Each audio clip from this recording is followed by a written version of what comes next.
Hello दोस्तों, welcome back to my YouTube channel study pharmacy AK47। मैं हूं आपका दोस्त आशु चौधरी और आज हम बात करेंगे अपनी ह्यूमन एनाटॉमी एंड फिजियोलॉजी के लेक्चर 4 में होम्योस्टैटिस के बारे में। तो आइए जानते हैं कि ये होम्योस्टैटिस होता क्या है। तो दोस्तों, होम्योस्टैटिस दो वर्ड से मिलकर बना होता है, होमो प्लस स्टैटिस। होमो का मीन्स सिमिलर या कॉन्स्टेंट और स्टैटिस का मतलब स्टेट या स्टैंडिंग। मतलब यदि कोई भी प्रोसेस यदि एक रेंज में कॉन्स्टेंटली मेंटेन्ड है, जैसे सपोज करो आप बाइक चला रहे हो 40 किलोमीटर पर आवर की स्पीड से, और आपकी बाइक की स्पीड ना तो 40 से ज़्यादा हो रही है और ना ही 40 से कम हो रही है, तो उस कंडीशन में हम क्या बोल देंगे, उसको बाइक की होम्योस्टैटिस कंडीशन बोलते हैं। जैसे आपकी दिल की धड़कन को हम क्या बोलते हैं, होम्योस्टैटिस, क्योंकि वो एक ही स्टेट में मेंटेन रहती है। So it is the condition of equilibrium in the bodies internal environment. मतलब बॉडी के इंटरनल एनवायरनमेंट में जब भी कोई प्रोसेस एक इक्विलिब्रियम कंडीशन में मेंटेन रहती है तो हम उसको क्या बोलते हैं, होम्योस्टैटिस। इसको हम एक एग्जांपल की मदद से समझते हैं। जैसे सपोज करो हमारी बॉडी का टेम्परेचर कितना होता है, ये तो हम सभी जानते हैं कि कितना होता है, 37 डिग्री सेंटीग्रेड या 98.6 फ़ारेनहाइट। और जैसे हम कहीं घूमने जाते हैं, जैसे मनाली चले गए, जम्मू कश्मीर चले गए, बेंगलोर चले गए, या जैसे जहाँ हम रहते हैं वहाँ का एक्सटर्नल एनवायरनमेंट हमेशा चेंज होता रहता है।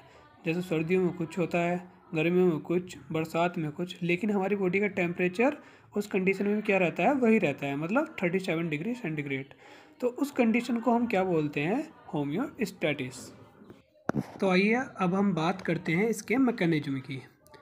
तो दोस्तों, इसको कंट्रोल करने के 3 कंपोनेंट्स होते हैं। First one is receptor, second one is control centre, जिसमें ब्रेन और स्पाइनल कॉर्ड इन्वॉल्व होते हैं, जिनके बारे में हम पहले ही पढ़ चुके हैं, and third one is effector. तो हम बात करते हैं रिसेप्टर की कि ये होता क्या है। तो दोस्तों, जैसे ही हमारी बॉडी में कुछ कमी आती है या कुछ चेंज होता है, जैसे हमारी बॉडी का टेम्परेचर इंक्रीज हो गया या डिक्रीज हो गया, तो रिसेप्टर क्या करेगा, इसकी सूचना किसे देगा, कंट्रोल सेंटर को। और कंट्रोल सेंटर क्या करता है, एक रेंज सेट करता है।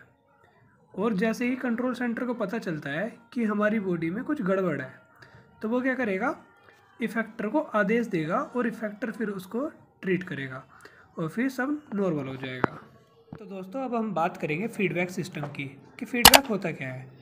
तो दोस्तों, जैसे मैंने यूट्यूब पर ये वीडियो अपलोड किया और आपको इसमें कुछ समझ में नहीं आया, तो आप क्या करोगे, कमेंट करोगे कि सर हमें इस वीडियो में ये चीज़ समझ में नहीं आई।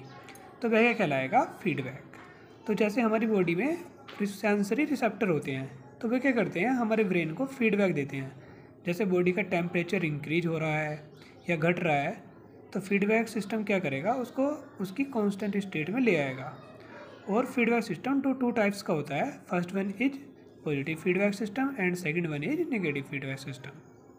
तो पॉजिटिव फीडबैक सिस्टम और नेगेटिव फीडबैक सिस्टम को हम ऐसे समझते हैं, जैसे हमारी बॉडी का ब्लड प्रेशर हाई हो रहा है, तो हम क्या करेंगे, डॉक्टर से दवाई लेंगे उसको कम करने की, उसको नॉर्मल करने की कोशिश करेंगे, तो वह क्या कहलाएगा, नेगेटिव फीडबैक सिस्टम। जैसे यहाँ पर लिखा हुआ है, when anything is increases in our body, मतलब internal environment, then this system is try to back into its normal condition by decreasing it. Example, increase in body temperature, fever. तो ये क्या हो गया, हमारा नेगेटिव फीडबैक सिस्टम। और जैसे body का ब्लड प्रेशर डिक्रीज हो रहा है, तो उसकी वजह से आपको चक्कर आने लगेंगे, तो फिर आप डॉक्टर के पास जाओगे और ब्लड को इंक्रीज करके उसको नॉर्मल करोगे, तो वह क्या कहलाएगा, पॉजिटिव फीडबैक सिस्टम। जैसे यहाँ लिखा हुआ है, when anything decreases in our internal environment then it try to back into normal situation by increasing it.